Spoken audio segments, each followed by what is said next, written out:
ಭಾಳ ಇಂಟ್ರೆಸ್ಟಿಂಗ್ ಆಗಿದೆ. ಚರ್ಚೆಯನ್ನ ಮಾಡೋಣ. ನನ್ನ ಜೊತೆಗೆ ಕಾಂಗ್ರೆಸ್ಸಿಂದ ನಟರಾಜ್ ಗೌಡರು ಇದ್ದಾರೆ, ವಕ್ತಾರರು. ನಮಸ್ತೆ, ಕಾರ್ಯಕ್ರಮಕ್ಕೆ ಸ್ವಾಗತ. ನಮಸ್ತೆ. ಬಿಜೆಪಿಯಿಂದ ನಮ್ಮ ಜೊತೆಗೆ ಎಸ್ ಪಾಟೀಲ್ ನಡಹಳ್ಳಿ ಸರ್ ಇದ್ದಾರೆ, ಮಾಜಿ ಶಾಸಕರು. ನಮಸ್ತೆ, ಕಾರ್ಯಕ್ರಮಕ್ಕೆ ಸ್ವಾಗತ. ಇನ್ನು ಜೆಡಿಎಸ್ ಇಂದ ಗಂಗಾಧರ ಮೂರ್ತಿ ಅವರು ಸಿಕ್ಕಿದ್ದಾರೆ ನಮ್ಮ ಜೊತೆಗೆ, ಪ್ರಧಾನ ಕಾರ್ಯದರ್ಶಿಗಳು.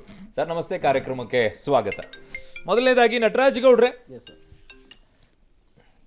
ಇರ್ಲಾರದು ಇರುವೆ ಬಿಟ್ಕೊಂಡು ಕಡಿಸ್ಕೊಂಡ ಮೇಲೆ ಇದು ಯಾಕೆ ಕಡಿತು ಅಂತಂದ್ರೆ ಏನು ಹೇಳೋಣ ನಟರಾಜ್ ಗೌಡ್ರೆ? ಯಾರು ಕಳೀತದೆ ಇರುವೆ? ಇಲ್ಲ, 16 ಕೇಸ್ಗಳ ವಿಚಾರದಲ್ಲಿ ಆಗಿದ್ದೆ. ನೋ ಸಿ 16 ಕೇಸು ಒಬ್ಬನ ಮೇಲೆ ಆರೋಪಿ ಆದವನಿಗೆ ಖುಲಾಸೆ ಆಗಿದೆಯೋ ಖುಲಾಸೆ ಆಗಿಲ್ವೋ ನಾವು ಚರ್ಚೆ ಮಾಡಿಲ್ಲ.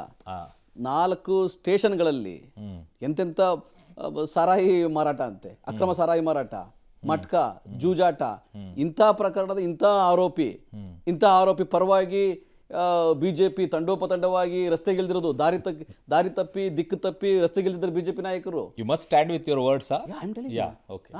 ನಾನು ಹೇಳ್ತಾ ಇದ್ದೀನಿ, ನನಗೆ ಆಮೇಲೆ ಬಹಳ ಇದೆ, ನನಗೆ ಕೇಳ್ಬೋದು, ಏನ್ ತಪ್ಪಿಲ್ಲ, ನೀವು ಕೇಳಿ. I am here to answer. ಆಮೇಲೆ ಕ್ವಶನ್ ಮಾಡ್ಬೇಕು ನಾವು ಬಿಜೆಪಿನ ಕ್ವಶನ್ ಮಾಡ್ಬೇಕು. 100%. ಅಲ್ಲ ರೀ, ಎಂತೆಂಥ ಸಮಸ್ಯೆಗಳ ವಿಷಯಕ್ಕೆ ಬಂದಾಗ ನೀವು ರಾಜ್ಯದಲ್ಲಿ ಎಂತಹ ದೊಡ್ಡ ಸಮಸ್ಯೆಗಳಿದ್ದು ಕೂಡ ನೀವು ಚರ್ಚೆಗೆ ರೆಡಿ ಇಲ್ಲ. ಕಾವೇರಿ ವಿಷಯಕ್ಕಿಲ್ಲ, ಬರ ಪರಿಹಾರಕ್ಕೆ ಕೇಂದ್ರ ಸರ್ಕಾರದ ಅನ್ಯಾಯದ ಬಗ್ಗೆ ಧ್ವನಿ ಎತ್ತಿಲ್ಲ, ನಮ್ಮ ಗ್ಯಾರಂಟಿ ಯೋಜನೆಗಳಾಯ್ತು ನಮ್ಮ ಸರ್ಕಾರದ ಮೇಲೆ ಪ್ರಶ್ನೆ ಮಾಡ್ತಿಲ್ಲ. ನೀವು ಏನಾಗಿದೆ 90% ಇಂಪ್ಲಿಮೆಂಟ್ ಆಗಿದೆ, 100% ಆಗಿದೆ, ಕೇಳಿ ಚರ್ಚೆಗೆ ರೆಡಿ ಇಲ್ಲ. ನೀವು ನಿಮ್ಗೆ ಏನು ಬಹಳ ನಿದ್ರಾವಸ್ಥೆಯಲ್ಲಿದ್ದೀರಿ, ನಿಷ್ಕ್ರಿಯ ಸ್ಥಿತಿಲಿದ್ದೀರಿ. ಯಾವುದೋ ಅಲ್ಲಿ ಯಾರೋ ಹುಬ್ಬಳ್ಳಿಲಿ ಜೋಶಿ ಸೋಲ್ತಾರಂತೆ, ಪ್ರಹ್ಲಾದ್ ಜೋಶಿ ಸೋಲ್ತಾರೆ ಅನ್ನೋ ಮಾಹಿತಿಗೆ ಆಯ್ತು, ಇದು ಯಾವುದೋ ಒಂದು ವಿಷಯ ತಗೊಂಡು ನಮ್ಮೆಲ್ಲ ಒಗ್ಗೂಡ್ಕೋಬೇಕು ಅವ್ರ ಕಾರ್ಯಕರ್ತನ. ಯಾಕೆ ಎಲ್ಲರೂ ತಿರಸ್ಕಾರ ಮಾಡಿದ್ದಾರೆ, ನೀವು ತೆಗೆದ್ರ ಕೇಳಿ ನೋಡಿ. ಇದು ಸರ್ಕಾರದ ಕಾನೂನು ಪ್ರಕ್ರಿಯೆ ಬೇರೆ. ಕಾನೂನು ಪ್ರಕ್ರಿಯೆಯಲ್ಲಿ ಎಷ್ಟೊಂದು ಜನ ಅರೆಸ್ಟ್ ಆಗಿದ್ದಾರೆ, 36 ಜನ ಅರೆಸ್ಟ್ ಆಗಿದ್ದಾರೆ 26 ಕೇಸಲ್ಲಿ. ಇದು ಒಂದೇ ಒಂದು ಕೇಸ್ಗೆ ಒಂದೇ ಒಂದು ವಿಷಯಕ್ಕೆ ಇಟ್ಕೊಂಡು ಬಿಜೆಪಿಗರು ರಸ್ತೆ ನಿಂತಿದ್ದಾರೆ ಅಂದ್ರೆ ದಾರಿ ತಪ್ಪಿಲ್ವ ಅವರು? ಸೊ ಅಂತ ಕೇಸ್ಗಳಿದ್ದಕ್ಕೆ ಅವ್ರು ಬೆಂಬಲ ಕೊಡ್ತಾ ಇರೋ ತಪ್ಪು ಅನ್ನೋದು ಖಂಡಿತವಾಗಿ ಕಾನೂನು ಪ್ರಕ್ರಿಯೆಗೆ ನೀವು ಹಾಗಿದ್ದಾಗ ನಟರಾಜ್ ಗೌಡ್ರು, ನನ್ನ ಪ್ರಶ್ನೆ ಕೇಳಿ. ವಿನಯ್ ಕುಲಕರ್ಣಿ ಅವ್ರ ಮೇಲೆ ಏನ್ ಕೇಸ್ ಇದೆ? ಆರೋಪಿ ಇದ್ದಾರೆ. ಅವ್ರನ್ನೇನ್ ಮಾಡಿದ್ರಿ? Is a politician. ಅವರು ಮುಂಚೆಯಿಂದಲೂ ಪೊಲಿಟಿಷಿಯನ್. ಮುಂಚೆಯಿಂದಲೂ ಪೊಲಿಟಿಷಿಯನ್. ಈಗ ಯಡಿಯೂರಪ್ಪನವ್ರ ಮೇಲೆ ಇನ್ನೂ ಕೇಸ್ ಇದಾವೆ, ಮುಖ್ಯಮಂತ್ರಿನೇ ಆದ್ರು. ಪೊಲಿಟಿಕಲ್ ಕೇಸ್ಗಳು. ವಿನಯ್ ಕುಲಕರ್ಣಿ ಅವ್ರ ಮೇಲೆ ಇರುವಂತ ಕೇಸ್ ಏನು? ಆಯ್ತು, ಏನ್ ಕೇಸು ಹೇಳಿ. ಕೊಲೆ ಆರೋಪದ ಮೇಲೆ ಕೊಲೆ ಆರೋಪಿ. ಓಕೆ. ಸಂಪತ್ ರಾಜ್ ಏನ್ ಆರೋಪಿ? ಹೇಳಿ. ನೀವು ಹೇಳಿ. ನೀವು ಯಾವ ಆರೋಪ ಇದ್ದಾರೆ ಹೇಳಿ. ಅದು ಕ್ರಿಮಿನಲ್ ಕೇಸ್ ಅಲ್ವೇ? ಹೇಳಿ. ಅದು ಕ್ರಿಮಿನಲ್ ಕೇಸ್. ಸರಿ, ಅವ್ರಿಗೆ ಏನ್ ಬೆಂಬಲ ಕೊಟ್ರಿ? ಸರಿ ಹೇಳಿ. ನಲ್ಪಾಡ್ ಮೇಲೆ ಅವರ ಮೇಲೆ ಕೇಸ್ ಏನಿತ್ತು ಸರ್? ಸರಿ, ಅವ್ರನ್ನ ಏನಂತ ಕೊಟ್ಟಿದ್ರೆ, ಯಾವ ಪೊಸಿಷನ್ ಅನ್ನ ಕೊಟ್ಟಿದ್ದೀರಾ? ಸರಿ, ಅದು ಕ್ರಿಮಿನಲ್ ಕೇಸ್ ಅಲ್ವೇ? ಒಂದ್ ನಿಮಿಷ. ತುಂಬಾ ವ್ಯಾಲಿಡ್ ಕ್ವಶನ್ ಕೇಳ್ತಾರೆ. Must answer. Political D K Shivakumar ಅವರ ಮೇಲೆ ಕೇಸ್. I agree. ನಾಗೇಂದ್ರ ಅವರ ಮೇಲೆ ಕೇಸ್ ಏನಿತ್ತು? ಸರಿ. ಸಂತೋಷ್ ಲಾಡ್ ಅವರ ಮೇಲೆ ಕೇಸ್ ಏನಿತ್ತು? ಸರಿ. ಸಿದ್ದರಾಮಯ್ಯನವರ ಮೇಲೆ ಕೇಸ್ ಏನಿತ್ತು? ಸರಿ. ಇವೆಲ್ಲದಕ್ಕೂ ಏನಂತ ಕರಿಬೇಕು? ಇವರು ಬೆಂಬಲಿಸೋದಾದ್ರೆ, ಇವರನ್ನ ನೀವು ಬೆಂಬಲಿಸಿದಕ್ಕೆ ನಿಮ್ಮನ್ನ ಏನಂತ ಕರಿಬೇಕು? ನೋಡಿ, ಈ ಪೊಲಿಟಿಕಲ್ ಕೇಸ್ಗಳಿಗೆ ಏನ್ ಗೊತ್ತಾ, ಪೊಲಿಟಿಕಲ್ ಕೇಸು ನಡೀತವೆ ರಾಜಕಾರಣಿಗಳ ಮೇಲೆ. ಕ್ರಿಮಿನಲ್ ಕೇಸ್, ಪೊಲಿಟಿಕಲ್ ಕೇಸ್, ಕೊಲೆ ಆರೋಪ ಪೊಲಿಟಿಕಲ್ ಕೇಸ್. ಅದು ಕೊಲೆ ಆರೋಪ ಬರಕ್ ಮುಂಚೆನೂ ಅವ್ರು ರಾಜಕಾರಣಿನೇ. ಕೊಲೆ ಆರೋಪ ಬರಕ್ ಮುಂಚೆನೂ ವಿನಯ್ ಕುಲಕರ್ಣಿ ಅವರು ರಾಜಕಾರಣಿ. ಕರಸೇವಕ ಮೊದಲಾಗಿದ್ದು, ಆಮೇಲೆ ಬಂದಿರುವಂತ ಕೇಸ್. ನೋಡಿ, ನೀವೇನ್ ಗೊತ್ತಾ, ನೀವು ಎಷ್ಟೇ ಡಿಫೆನ್ಸ್ ಮಾಡಿದ್ರು ಕೂಡ ನೋ ಡಿಫೆನ್ಸ್. ನಾನು ಸ್ಟ್ರೇಟ್ ಕ್ವಶ್ಚನ್ ಕೇಳಿ. ಈಗ ಅರುಣ್ ಬಡಿಗೇರ್ ಸ್ಟ್ರೇಟ್ ಕ್ವಶ್ಚನ್. ಅವರು ಕರಸೇವಕ ಆದ್ಮೇಲೆ ಆ ಕೇಸ್ಗಳನ್ನು ಮಾಡಿದ್ದಾದ್ರೆ, ನೀವು ಹೇಳುತ್ತಾ ಇರೋದು ಅವ್ರು ಮೊದಲು ರಾಜಕಾರಣಿ ಆಗಿದ್ರು, ಆಮೇಲೆ ಕೇಸ್ ಬಂತು ಅಂತ ಹೇಳಿ. ಹೌ ಕ್ಯಾನ್ ಯು ಡಿಫೆಂಡ್ ಅದನ್ನು ಇದನ್ನು ಹೇಗೆ ನೀವು ತಗೊಳ್ತೀರಾ? ಹಂಗಾರೆ ನಿಮ್ಮ ಸಲಹೆ ಏನು? ಕರಸೇವಕರ ಅವ್ರು ಇದ್ದಾರೆ, ಪ್ರಹ್ಲಾದ್ ಜೋಶಿ ಬದಲಾಗಿ ಇವ್ರಿಗೆ ಪ್ರಹ್ಲಾದ್ ಜೋಶಿ ನಿವೃತ್ತಿ ತೆಗೆದುಕೊಂಡು ಇವ್ರಿಗೆ ಟಿಕೆಟ್ ಕೊಡಕ್ಕೆ ಹೇಳಿ. ನಿಮ್ಗೆ ಅನ್ಸ್ಬೋದು, ನೀವು ಜೋಕ್ ಅನ್ಬೋದು. ಅರುಣ್ ಬಡಿಗೇರ್ ಅವರೇ, ನೀವು ಜೋಕ್ ಅನ್ಬೋದು. ಯಾಕಂದ್ರೆ ಪಬ್ಲಿಕ್ ಟಿವಿನಲ್ಲಿ ನಾನು ಕಾಂಗ್ರೆಸ್ ವಕ್ತಾರ ಕೇಳಕ್ ಬಯಸ್ತೇನೆ. ಕೇಳಿ ಸ್ವಾಮಿ. ಪೊಲಿಟಿಕಲ್ ಕೇಸ್ಗೆ, ಕ್ರಿಮಿನಲ್ ಕೇಸ್ಗೆ ಸೆಕ್ಷನ್ ಬೇರೆ ಇರುತ್ತಾ? ಆಯ್ತು, ಹೇಳಿ. ಅಲ್ಲ, ಪೊಲಿಟಿಷಿಯನ್ಸ್ ಬೇರೆ ಇರ್ತದೆ ಕಾನೂನು. ಪೊಲಿಟಿಷಿಯನ್ ಯಡಿಯೂರಪ್ಪನವರಿಗೆ ಈಗಲೂ ಕೇಸ್ಗಳಿವೆ. ನೀವು ಮುಖ್ಯಮಂತ್ರಿ ಮಾಡಿದಿರಿ. ಯಡಿಯೂರಪ್ಪನವರಿಗೆ ಈಗ there is no single criminal case against ಯಡಿಯೂರಪ್ಪಾಜಿ. But the case is still there. ನೀವು ಅದೇ ಹೇಳ್ತಿದ್ರಲ್ಲ. ಓಕೆ, ನಿಮ್ಗೇನು ಕೇಸ್ ಮಾತ್ರ ಈ ತರ ಇದೆ ಅಂತನಾ? ದರೋಡೆ, ಮರ್ಡರು ಇರೋರೆಲ್ಲ ಜಾಸ್ತಿ ಎಲ್ಲಿದ್ದಾರೆ? ಬಿಜೆಪಿ ಇದ್ದಾರೆ. ಈಗ 21,000 ರೌಡಿಗಳನ್ನ ನೀವು ರಿಲೀಸ್ ಮಾಡಿ ಒಂದು ನಿಮಿಷ. ಒಬ್ಬ ಬಿಜೆಪಿ ನಾಯಕನ ಮೇಲೆ ಮರ್ಡರ್ ಕೇಸ್ ಇದೆಯಾ? ಅಟೆಂಪ್ಟ್ ಮರ್ಡರ್ ಇದೆಯಾ? ಆಮೇಲೆ MLA ಮನೆ ಬೆಂಕಿ ಹಚ್ಚಿರೋದಿದೆಯಾ? ಚಿತ್ತಾಪುರದಲ್ಲಿ ಒಬ್ಬನಿಗೆ ನೀವು ಟಿಕೆಟ್ MLA ಕೊಟ್ಟಿದ್ದೀರಿ. ಮನೆಯಲ್ಲಿ ಬೆಂಕಿ ಚಿತ್ತಾಪುರದಲ್ಲಿ ಹಚ್ಚಿರೋದಿದೆಯಾ? ಒಬ್ಬನಿಗೆ ನೀವು ಟಿಕೆಟ್ ಕೊಟ್ಟಿದ್ದೀರಿ. ನಿಮ್ಮ ಕಾಂಗ್ರೆಸ್ MLA ಮನೆ ಬೆಂಕಿ ಕೇಳಿ ಸಾಹೇಬ್ರೆ, ನೀವು ಅವ್ರಿಗೆ ಪ್ರಶ್ನೆ ಕೇಳಿದ್ರಿ. ಈಗ ಚಿತ್ತಾಪುರದಲ್ಲಿ ಒಬ್ಬನಿಗೆ ನೀವು ಟಿಕೆಟ್ ಕೊಟ್ಟಿದ್ದೀರಿ. ನೀವು- ಯಾರಾತ? ನೀವು ಯಾರಾತ? ಸಜ್ಜನ ರಾಜಕಾರಣಿನ, ಸಾಧು ಸಂತನ, ಪ್ರೊಫೆಸರ್, ಡಾಕ್ಟರ್, ಇಂಜಿನಿಯರ್ ಹೇಳಿ. ಚಿತ್ತಾಪುರದಲ್ಲಿ ಒಬ್ಬರಿಗೆ ಟಿಕೆಟ್ ಕೊಟ್ಟಿದ್ದೀರಿ. ಡಾಕ್ಟರ್, ಇಂಜಿನಿಯರ್, ಸಾಧು ಸಜ್ಜನ, ಟೀಚರ್ ಯಾರು ಹೇಳಿ? ರೌಡಿ ಶೀಟರ್ ನ ಕರ್ಕೊಂಡು ಬಂದು 40 ಕೇಸ್ಗಳಿರ್ತಕ್ಕಂಥ ರೌಡಿ ಶೀಟರ್ ಕರ್ಕೊಂಡು ಬಂದು ನೀವು ಟಿಕೆಟ್ ಕೊಟ್ಟಿದ್ದೀರಿ. ವಿಷಯ ತೆಗೆದಿದ್ದಕ್ಕೆ ಬಂತು ಅಷ್ಟೇ. ವಿನಯ್ ಕುಲಕರ್ಣಿ ಮೇಲೆ ಇರೋ ಕೇಸನ್ನ ಅವ್ರು ಕೇಳಿದಾಗ ನಿಮ್ಮಲ್ಲಿ ಮಾನ್ಯ ಪ್ರಧಾನಮಂತ್ರಿ ನರೇಂದ್ರ ಮೋದಿ ಅವರು can you prove one criminal case against ಯಡಿಯೂರಪ್ಪಾಜಿ? ನೋ. ನಾನು ಯಡಿಯೂರಪ್ಪನವ್ರ ಮೇಲೆ ಯಾಕೆ ಕೇಸ್ ಮಾತಾಡ್ತೀರಾ? ನೋಡಿ, ಅದು ಆರ್ಥಿಕ ಕೇಸ್ ಸಮರ್ಥನೆ ಆಗ್ಬೋದು. ಮಾಡ್ಕೊಳ್ಳೋದಕ್ಕೆ ಅರ್ಥ ಇಲ್ಲದಂತ ವಾದ ಮಾಡಬೇಡಿ.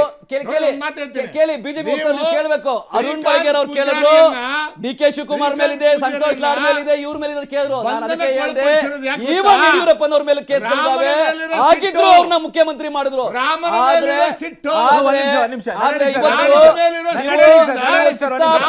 ಚಿತ್ತಾಪುರ ಶಾಸಕರಿಗೆ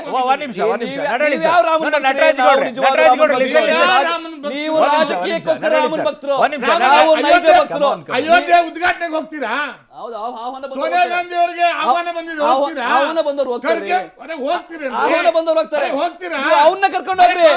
ಆ ಕರಸೇವಕ ಕರ್ಕೊಂಡು ಹೋಗ್ರಿ. ನೀವು ಅವನ್ನ ಕರ್ಕೊಂಡು ಹೋಗ್ರಿ. ಫಸ್ಟ್ ಯಾರ ಮೇಲೆ ನೀವು ಕೇಸ್ ಹಾಕಿದ್ರಿ, ಯಾರ ಹೆಗ್ಲ ಮೇಲೆ ನೀವು ಅಧಿಕಾರಕ್ಕೆ ಬಂದ್ರೆ, ಯಾರ ಬದುಕನ್ನ ಹಾಳು ಮಾಡಿ ನೀವು ಅಧಿಕಾರಕ್ಕೆ ಬಂದ್ರೆ ಅವನ್ನ ಕರ್ಕೊಂಡು ಹೋಗಿ ಫಸ್ಟ್. ನೀವು ಆ ಕರಸೇವಕನ ಕರ್ಕೊಂಡೋಗಿ ನೀವು ಫಸ್ಟ್. ನೀವು ಆ ಕರಸೇವಕನಿಗೆ ನೀವು ಅಲ್ಲಿ ಕೊಡಿ, ಲೋಕಸಭಾ ಚುನಾವಣೆ ಟಿಕೆಟ್ ಕೊಡಿ. ನೀವು ಅವರ ಜೀವನವನ್ನ ಹಾಳು ಮಾಡಿ ನೀವು ಅಧಿಕಾರ ಬಂದಿದ್ದೀರಿ. ಅವರ ಜೀವನವನ್ನ ಹಾಳು ಮಾಡಿ ನೀವು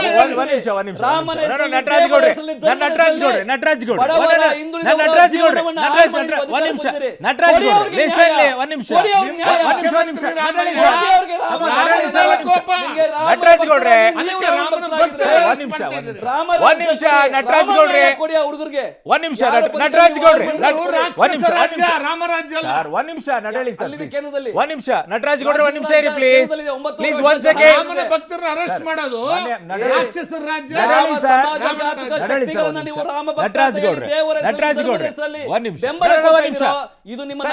ಕೇಳಿಸ್ಕೊಳ್ಳಿ. ನಟರಾಜ್ ಗೌಡ್ರೆ, ನೀವು ಅವ್ರಿಗೆ ಟಿಕೆಟ್ ಕೊಡಿಸಿ ಹುಬ್ಬಳ್ಳಿ ಧಾರವಾಡದಲ್ಲಿ ಜೋಶಿ ಅವ್ರ ಬದಲಾಗಿ ಕೊಡಿ ಅಂತ ನೀವು ಪಾಪ ಅನ್ಯಾಯಕ್ಕೊಳಗಾದಂತ ಅಖಂಡ ಶ್ರೀನಿವಾಸ ಮೂರ್ತಿಗೆ ಟಿಕೆಟ್ ಕೊಡದೆ ಇರೋರು ಅವ್ರಿಗೆ ಟಿಕೆಟ್ ಕೊಡಿ ಅಂತ ಜೋಕ್ರಿ. ಜನ ಬೇಡ ಅಂದ್ರು ಬಿಡಿ, ಅದು ಬಿಡಿ, ಜನ ಬೇಡ ಅಂದ್ರು.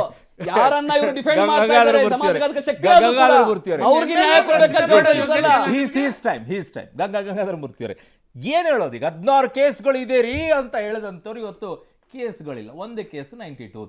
ಒಂದೇ ಒಂದು ನಿಮಗೆ ನೋಡಿ, ಮಾನ್ಯ ಗೃಹ ಮಂತ್ರಿಯವರು ಕರ್ನಾಟಕ ರಾಜ್ಯದಲ್ಲಿ ಇದ್ದಾರೋ ಅಥವಾ ದೇಶದ ಹೊರಗಡೆ ಇದ್ದಾರೋ ಗೊತ್ತಿಲ್ಲ ನನಗೆ. ಅವ್ರನ್ನ ಸ್ಟೇಟ್ಮೆಂಟ್ ನೋಡ್ತಾ ಇದ್ದೆ. ಮೊದಲು 16 ಕೇಸ್ ಇರೋ ವ್ಯಕ್ತಿಗೆ ಸಪೋರ್ಟ್ ಮಾಡ್ತೀರಾ ನೀವು ಕಾಂಗ್ರೆಸ್ BJPಯವರು ಅಂತ ಸ್ಟಾರ್ಟ್ ಮಾಡಿದ್ರು. ಹೌದಾ? ಸಿದ್ದರಾಮಯ್ಯನವ್ರು ಹೇಳಿದ್ರು, ಎಲ್ಲರೂ ಹೇಳಿದ್ರು. ಹೀಗೆ ಹೇಳ್ತಾರೆ 16 ಕೇಸು ಇತ್ತು ಅಂತ ಹೇಳಿದ್ವಿ ಅಂತಿದ್ದಾರೆ. ಒಂದು ಎಲ್ಲದಕ್ಕಿಂತ ಹೆಚ್ಚಿನಾಗಿ ನಾನು ಮೊನ್ನೆ ಡಿಬೇಟಲ್ಲೂ ಒಂದು ವಿತ್ ಡಾಕ್ಯುಮೆಂಟ್ ತೋರಿಸ್ದೆ, ಈಗೂ ಅದನ್ನು ಹೇಳ್ತೀನಿ. ಒಂದೇ ನಿಮಿಷ. ರೌಡಿ ಶೀಟರ್ ಅಲ್ಲ, 2013ರಲ್ಲಿ 2017ರಲ್ಲಿ ಇದೇ ವ್ಯಕ್ತಿ ಮೇಲೆ ರೌಡಿ ಶೀಟ್ ಓಪನ್ ಮಾಡಿದ್ದು ಯಾವ ಸರ್ಕಾರ ಇತ್ತು ಅವಾಗ? ಮನೆ ಸಿದ್ದರಾಮಯ್ಯನವ್ರ ಸರ್ಕಾರ. 2013ರಿಂದ 2018 ಓಪನ್ ಮಾಡಿದವ್ರು ಇವರೇ. ಅದೇ ಸ್ಟೇಷನ್, ಯಾವ ಸ್ಟೇಷನಲ್ಲಿ ಕೇಸ್ ಇತ್ತು ಅವನ ಮೇಲೆ, ಈ ದೊಂಬಿ ಪ್ರಕರಣದ ಕೇಸು ಕಸಬಾ ಠಾಣೆಯಲ್ಲಿ ಅದೇ ಸ್ಟೇಷನಲ್ಲಿದೆ. ತೆಗೆದಂಥ ಪುಣ್ಯಾತ್ಮರು ಯಾರು? ಅವಾಗ ಯಾವ ಸರ್ಕಾರ ಇತ್ತು? 17ರಲ್ಲಿ ಇವ್ರದೇ ಇದ್ದಿದ್ದು. 17ರಲ್ಲ, ಈ ಸರ್ಕಾರ ಬಂದು ಕೇವಲ 25 ದಿವಸದಲ್ಲಿ 6/26/2023ರಲ್ಲಿ ಅವನ ಮೇಲಿದ್ದಂಥ ರೌಡಿ ಶೀಟ್ರನ್ನ ತೆಗೆದಿದ್ದಾರೆ. ಅವಾಗ ಗೃಹ ಮಂತ್ರಿ ಯಾರಾಗಿದ್ರು? ಯಡಿಯೂರಪ್ಪ ಆಗಿದ್ರಾ ಅಥವಾ ಕುಮಾರಸ್ವಾಮಿ ಆಗಿದ್ರಾ ಅಥವಾ ಮುಖ್ಯಮಂತ್ರಿ ಕುಮಾರಸ್ವಾಮಿ ಆಗಿದ್ರಾ ಅಥವಾ ಬಸವರಾಜ ಬೊಮ್ಮಾಯಿ ಆಗಿದ್ರಾ? ಸಿದ್ದರಾಮಯ್ಯನವರೇ ಅಥವಾ ಗೃಹ ಮಂತ್ರಿ ಪರಮೇಶ್ವರ್ ಅವರೇ, ನೀವು ಎಲ್ಲಿ ಸರ್ಕಾರ ನಡೆಸ್ತಿದ್ದೀರಿ? ಯಾರ ಕೈ ಕೆಳಗಡೆ ನಡೆಸ್ತಾ ಇದ್ದೀರಿ? ಆ ಪೊಲೀಸ್ ಇಲಾಖೆ ನಿಮ್ಮ ಕೈಗೆಲ್ಲ ಇಲ್ವಾ? ನಿಮ್ಮ ಕಂಟ್ರೋಲಲ್ಲಿ ಇಲ್ವಾ? ನಾನ್ದಲ್ಲ ದಾಖಲೆ ಇದು, ಪೊಲೀಸವರು ಬಿಡುಗಡೆ ಮಾಡಿರತಕ್ಕಂಥ ದಾಖಲೆ, ಡೇಟ್ ಸಮೇತ ಹೇಳ್ತೀನಿ ನಾನು. ಒಂದೇ ನಿಮಿಷ ಪ್ಲೀಸ್, ಒಂದೇ ನಿಮಿಷ. ನೀವು ಅಕ್ಸೆಪ್ಟ್ ಮಾಡಬಾರ್ದಿತ್ತು. ಅವನ ಮೇಲೆ ಕೇಸ್ ಇದ್ದಿದ್ರೆ ಅವ್ನು ರೌಡಿ ಶೀಟ್ ತೆಗಿಯಕ್ಕೆ ಬರಲ್ಲ ಕಾನೂನು ಪ್ರಕಾರ. ಯಾವುದೇ ಒಂದೇ ನಿಮಿಷ ಪೊಲೀಸ್ ಇಲಾಖೆ ಇದ್ರ ಒಂದೇ ನಿಮಿಷ ಯಾವುದೇ ಯಾರು ವ್ಯಕ್ತಿ habitual offender ಇರ್ತಾರೆ. ಒಂದೇ ನಿಮಿಷ ಪ್ಲೀಸ್ ಒಂದೇ ನಿಮಿಷ ನೀವು ಏನೇನೋ ಹೇಳ್ತೀರಾ. ನೀವು ಮಾತಾಡೋ ನಾನು ಮಾತಾಡಿಲ್ಲ ನೀವೇ ಮಾತಾಡಿ. ಬಟ್ ಒಂದ್ ನಿಮಿಷ 25 ಕೇಳಿ. ದಿಂದಲೇ ಯಾರು ರೌಡಿ ಶೀಟ್ ಕೇಳಿ ವಿತ್ ಡೇಟ್ ಸಮೇತ ಹೇಳ್ತೀನಿ. I know. ಒಂದ್ ನಿಮಿಷ ಅದೇ ಕೇಳಿ, ಸರ್ಕಾರ ಬಂದ್ಮೇಲೆ. ನಿಮ್ಗೆ ಯಾವ ಆಯ್ತು, ಡೇಟ್ ಸರ್ಕಾರ ಬಂದ್ಮೇಲೆ. ಒಂದ್ ನಿಮಿಷ ಗೊತ್ತಲ್ಲ ಯಾವ ಡೇಟ್ ಅಂತ. ಆಯ್ತು ನೋಡಿ, ಸರ್ಕಾರ ಬಂದ್ಮೇಲೆ ಹೇಳಿ, ಯಾವ date ಆಯ್ತು ಅಂತ? ಹೇಳ್ರಿ. ನೀವೇ ಸರ್ಕಾರ ಹೇಳಿ. ಸರ್ಕಾರ ಬಂದ್ಮೇಲೆ ನಾನು ರೌಡಿ ಹೇಳೋದ್ ಬೇಡ, ಶೀಟ್- ನೀವೇ ಹೇಳಿ ಡೇಟ್ ಆಯ್ತು ಕೇಳಿ. ಸರ್ಕಾರ ಬಂದ್ಮೇಲೆ ರೌಡಿ ಶೀಟರ್ ತೆಗ್ದಿರೋದು ಅಲ್ವಾ? ಕರೆಕ್ಟ್. ಒಂದ್ ನಿಮಿಷ ಆದ್ರೆ ಪ್ರಕ್ರಿಯೆ ಒಂದಿಂದಲೇ ಆಗಲ್ಲ ರೀ ಅವೆಲ್ಲ. ಪೊಲೀಸ್ ಪ್ರಕ್ರಿಯೆಗಳು ಅವೆಲ್ಲ ಒಂದಿಂದಲೇ ಆಗಲ್ಲ. ನಿಮ್ಗೆ ಗೊತ್ತಿಲ್ವೋ? ಕೇಳಿ. ಹೇಳಿ. ಯಾವ ಒಂದ್ ನಿಮಿಷ ಇರಿ ಸರ್. ಯಾವ ಪೊಲೀಸ್ ವ್ಯಕ್ತಿ ಒಂದೇ ತಿಂಗಳಲ್ಲಿ ತೆಗಿಯಲ್ಲ. ಅವನ ಚರಿತ್ರೆನ 5 ವರ್ಷ ಮಾನಿಟರ್ ಮಾಡಿ ಅವನು ನಡವಳಿಕೆ ಸರಿಯಾಗಿದೆ ಅಂತ ಪೊಲೀಸ್ ಇನ್ಸ್ಪೆಕ್ಟರ್ ಇಂದ ಹಿಡಿದು ಸಬ್ ಇನ್ಸ್ಪೆಕ್ಟರ್ ಇಂದ ಹಿಡಿದು DCP ಕಮಿಷನರ್ ಅವ್ರಿಗೂ ರಿಪೋರ್ಟ್ ಕೊಟ್ಟ ಮೇಲೆ ಕಮಿಷನರ್ ಸರ್ಕಾರ ಗಮನಕ್ಕೆ ತಂದು ವಿಡ್ರಾ ಮಾಡೋದು. ಇಟ್ಸ್ ಎ ಕಾನೂನು. ಆದ್ರೆ ನಿಮ್ಮ ಸರ್ಕಾರ ಬಂದ ಮೇಲೆ ಹಿಂದಿನ ಸರ್ಕಾರಗಳು ತಪ್ಪು ಮಾಡಿದವೆ ಅನ್ಕೊಂಬಿಡೋಣ, ಪ್ರೊಸೀಜರ್ ಫೈಲ್ ಪುಟ್ ಅಪ್ ಮಾಡಿದವೆ ಅನ್ಕೊಂಬಿಡೋಣ. ನೀವು ಮಹಾನ್ ಮೇಧಾವಿಗಳು, ಮೊನ್ನೆ ಮುಖ್ಯಮಂತ್ರಿ ಅವರು ಅಡ್ವೊಕೇಟ್ ಇದ್ದಾರೆ, ಗೃಹ ಮಂತ್ರಿಗಳವರು ಡಾಕ್ಟರ್ ಇದ್ದಾರೆ, ಪ್ರೊಫೆಸರ್ ಇದ್ದಾರೆ. ಅವರು ತರಿಸ್ಕೊಂಡು ಇದನ್ನ ಕೊಡ್ಬೇಕಾ ಬೇಡವಾ ಅಂತ ಯೋಚನೆ ಮಾಡ್ಬೇಕಲ್ಲ. 16/6/2023 ಒಂದು ಸ್ಟೇಷನ್ ರೌಡಿ ಶೀಟ್ ತೆಗಿತೀರಿ, ಇನ್ನೊಂದು ಸ್ಟೇಷನ್ ಅಲ್ಲಿ 9/6/2023 ತೆಗಿತೀರಿ. ನಿಮಗೆ ಸರ್ಕಾರದ ಅಧಿಕಾರಿಗಳು ಮಾಹಿತಿ ಕೊಡ್ತಾ ಇಲ್ವಾ ಅಥವಾ ನೀವು ದಾರಿ ತಪ್ತಾ ಇದ್ದೀರಾ? ನೋಡಿ, ಜನಕ್ಕೆ, ಕರ್ನಾಟಕದ ಜನತೆಗೆ ಒಂದೇ ನಿಮಿಷ ನಾನೇನ್ ನಿಮ್ ಕ್ವಶನ್ ಕೇಳ್ತಲ್ಲ. ನನ್ನ ಟೈಮ್ ನಾನು ತಗೊಂಡಿದ್ದೀನಿ. ನಿಮ್ ಸಮಯ ಬಂದಾಗ ಕೊಡಿ, ನಂದೇನ ಅಭ್ಯಂತರ ಹೇಳಿ, ಮಾತಾಡಿ. ಈ ತರ ವ್ಯವಸ್ಥಿತವಾಗಿ ನೀವೇ ತೆಗೆದು ಆತನ ಮೇಲೆ ಕೇಸ್ ನಡವಳಿಕೆ ಸರಿಯಾಗಿ ತೆಗೆದ್ರೆ ನಡವಳಿಕೆ ಸರಿಯಾಗಿದೆ ಅಂತ ಅರ್ಥ. ಸರಿ, ತೆಗೆದ ಮೇಲೆ ಈಗ ಅವನು 16 ಕೇಸ್ ಇತ್ತು, ಕ್ರಿಮಿನಲ್ ಅವನಿಗೆ ನೀವು ಸಪೋರ್ಟ್ ಮಾಡ್ತಾ ಇದ್ದೀರಾ, ಇವ್ರು ಮಾಡ್ತಾ ಇದ್ದೀರಾ ಅಂತ ಹೇಳೋದ್ರಲ್ಲಿ ಅರ್ಥ ಏನಿದೆ? ನೀವೇ ಕ್ಲೀನ್ ಚಿಟ್ ಕೊಟ್ಟಿದ್ದೀರಲ್ರಿ ಅವನಿಗೆ. ಒಂದ್ ನಿಮಿಷ, ನೀವೇ ಕ್ಲೀನ್ ಚಿಟ್ ಕೊಟ್ಟಿದ್ದೀರಿ. ಪೊಲೀಸ್ ಇಲಾಖೆ ಹೆಂಗೆ ಕೆಲಸ ಮಾಡುತ್ತೆ? ಇಲ್ಲ, ಯಾರು ಯಾವುದೇ ಪ್ರಕರಣದಲ್ಲಿ ಭಾಗಿಯಾಗಿಲ್ಲ, 1 ವರ್ಷ 2 ವರ್ಷ ನೋಡಿ ಅವರ ಚಲನವಲನ ಗಮನಿಸಿ ಅವರ ಕೇಸನ್ನ ಹಿಂಪಡ್ಕೊಂತಾರೆ ಅಲ್ವಾ? ಹಂಗಂದ್ರೆ ಸಂಪೂರ್ಣವಾಗಿ ಎಲ್ಲಾ ಕೇಸ್ಗಳಿಗೆ ರೌಡಿ ಶೀಟರ್ ಇಂದ ಇದು ತೆಗೆದುಕೊಂಡ್ರೆ ಸಕ್ರಿಯವಾದ ಪ್ರಕರಣಗಳು ಇರಬಾರದೇನಿಲ್ಲ. ಕೇಳಿ ಒಂದ್ ನಿಮಿಷ, ಒಂದೇ ಒಂದು ಕೇಸ್ ಇದ್ರೂ ಕೂಡ ರೌಡಿ ಶೀಟ್ ವಾಪಸ್ ತೆಗಿಯಂಗಿಲ್ಲ. ಅದು ಎಂತ ಕೇಸು? ನೀವ್ ಹೇಳೋ ಪ್ರಕಾರ ದೊಂಬಿ ಕೇಸು 1,83,000 ಅವತ್ತಿನ ಕಾಲಕ್ಕೆ ಕ್ರಿಮಿನಲ್ ಕೇಸ್ ಇರ್ತಕ್ಕಂಥ ಒಬ್ಬ ವ್ಯಕ್ತಿನ ರೌಡಿ ಶೀಟ್ ತೆಗೆದ್ಬಿಟ್ಟು ನೀವು ಆಮೇಲೆ ನೀವು ಹುಡುಕ್ತೀರಿ ಅಂತ ನಿಮ್ ತಪ್ಪಲ್ವಾ? ಇದು ನಿಮ್ ಸರ್ಕಾರ ತಪ್ಪಲ್ವಾ? ಈಗ ನೋಡಿ, ಪೊಲೀಸ್ ಇಲಾಖೆ ಆಯ್ತು ಕೇಳಿ, ಪೊಲೀಸ್ ಇಲಾಖೆ ಕಳೆದ ನೋಡಿ ಲೋಪ ಮಾಡಿದ್ರೆ 32 ವರ್ಷಗಳ ಹಳೆಯ ಪ್ರಕರಣವನ್ನ ಭೇದಿಸಿ ಪೊಲೀಸ್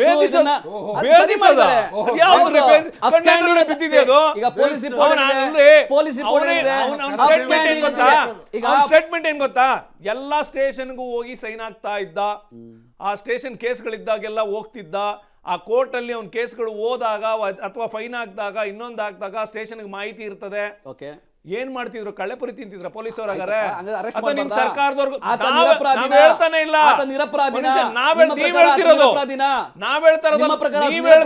ಒಂದ್ ನಿಮಿಷ, ಕಾನೂನು ಕೆಲಸ ಮಾಡಬಾರ್ದು, 100% ಕೆಲಸ ಮಾಡಬೇಕು. ಕೆಲಸ ಮಾಡಿಲ್ಲ ಅಂತ ಹೇಳಿ ಪೊಲೀಸ್ ಕಳೆದ ವರ್ಷ ಕೆಲಸ ಮಾಡಿಲ್ಲ ಅಂತ ಹೇಳಿ ಏನೂ ಆಗಲ್ಲ. ಈಗ ನಾನು ಸತ್ಯ ಹೇಳ್ತಾ ಇದ್ದೀನಿ, ನೀವು ಕೇಳಿಸ್ಕೋಬೇಕು.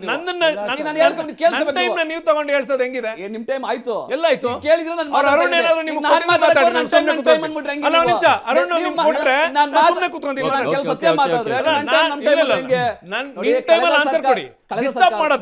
ಸಿಂಪಲ್ ಆಗಿ ಕೇಳಿಸ್ಕೊಂಬಿಡಿ. ಪೊಲೀಸ್ ಇಲಾಖೆ ಕೆಲಸ ಮಾಡಿಲ್ಲ, ಅದನ್ನ ಅರೆಸ್ಟ್ ಆಗಿಲ್ಲ, ಅಬ್ಸ್ಕಾಂಡಿಂಗ್ ಆಗಿಲ್ಲ, ಹಂಗಲ್ಲ ಅಂದ್ರೆ ಹೆಂಗೆ? ನಾನು ಕಂಪ್ಲೀಟ್ ಆಗಿಲ್ಲ, ಕೇಳಿಸ್ಕೊಂಬಿಡಿ. ಆಯ್ತು, ಸಂಡೇ ಕಂಪ್ಲೀಟ್ ಮಾಡಿ ಕಳೆದ ಸರ್ಕಾರದಲ್ಲಿ ಪೊಲೀಸ್ ಇಲಾಖೆ ಕೆಲಸ ಮಾಡಿಲ್ಲ, ಆತ ಅರೆಸ್ಟ್ ಆಗಿಲ್ಲ ಇಷ್ಟು ವರ್ಷ ಅಂದ್ರೆ ಇವಾಗ್ಲೂ ಅರೆಸ್ಟ್ ಆಗದ್ ಬರ ಅಂತ ನಿಮ್ಮ ಉದ್ದೇಶನ? ಒಂದೇ ಒಂದು ನಿಮಿಷ, ಸಿಂಪಲ್ ಆಗಿ ಕಾನೂನು ಪ್ರಕ್ರಿಯೆ ಕೆಲಸ. ಒಂದೇ ಒಂದು ಹೇಳಿದ್ದು, ಕಾನೂನು ಪ್ರಕ್ರಿಯೆ ಮಾಡಬಾರ್ದು ಅಂತ ಯಾರು ಹೇಳ್ತಿಲ್ಲ. 31 ವರ್ಷ ಮಾಡದೇ ಇರೋ ಅಧಿಕಾರಿಗಳು ತಪ್ಪು ಮಾಡಿದ್ದಾರೆ. ಕೋರ್ಟ್ ಒಂದು LPC ಕೇಸ್ ಅಂತ ಪೆಂಡಿಂಗ್ ಇಟ್ಟ ಮೇಲೆ ಅವನು ಟ್ರೇಸ್ ಅಲ್ಲೇ ಓಡಾಡ್ಕೊಂಡು 16 ಕೇಸ್ ಇರೋನು ದಿನ ಸ್ಟೇಷನ್ ಅಲ್ಲೇ ಏರಿಯಾದಲ್ಲೇ ಓಡಾಡ್ತಾ ಇದ್ದವನಿಗೆ ಪೊಲೀಸರು ಕಣ್ಣು ಕಾಣಲಿಲ್ವಾ? ಎರಡನೇದು. ಅದಾದ್ಮೇಲೆ ಪೊಲೀಸರು ವೈಫಲ್ಯ ಅಂತ ಅನ್ಕೊಂಡ್ರು ಕೂಡ ಸರ್ಕಾರದ ಗಮನಕ್ಕೆ ಬಂದಾಗ ಸರ್ಕಾರ ಅವನ ರೌಡಿ ಶೀಟ್ರಿಂದ ತೆಗೆದಿದ್ಯಾಕೆ? ಇದು ಯಾರ ತಪ್ಪು? ಈಗ ನಾನ್ ಕೇಳೋದು ಇದೆಲ್ಲ ತಪ್ಪುಗಳು ನೋಡ್ರಿ, ನೀವು ಮಾಡ್ಬಿಟ್ಟು ಈಗ ಈ ಕೇಸ್ ಹಾಕ್ತೀನಿ ಅಂದ್ರೆ ಯಾವುದೇ ಈಗ ನಾವು ಯಾರು ಹಾಕ್ಬೇಡ ಅಂತ ಹೇಳಿದವ್ರು ಯಾರು? ಕೇಸ್ ಹಾಕಿಲ್ಲ ಇದು. ಯಾರು ಹಾಕ್ಬೇಡ? ನಾವು ಹಾಕಿಲ್ಲ ಕೇಸ್ ಇದು. ಇದು ಕೇಸ್ ಇದೆ, ನಟರಾಜ್ ಗೌಡ್ರೆ ನಾನು ಅವಾಗಿಂದನೂ ಒಂದು ಪ್ರಶ್ನೆ ಕೇಳ್ತಾ ಇದ್ದೀನಿ, ನೀವು ಉತ್ತರ ಕೊಡ್ತಾ ಇಲ್ಲ. ಅವ್ರನ್ನ ಇನ್ನೂ ಕೂಡ ಅವನು ಅಪರಾಧಿ ಮಾಡಿದಾನೆ ಅಂತವನು ಮಾಡಿದಾನೆ ಅಂತೆಲ್ಲ ಹೇಳ್ತಾ ಇದ್ರಿ. ನಾನು 3 ಹೆಸರು ಹೇಳ್ತಾ ಇದ್ದೀನಿ, ವಿನಯ್ ಕುಲಕರ್ಣಿ, ಸಂಪತ್ ರಾಜು, ನಲಪಾಡು.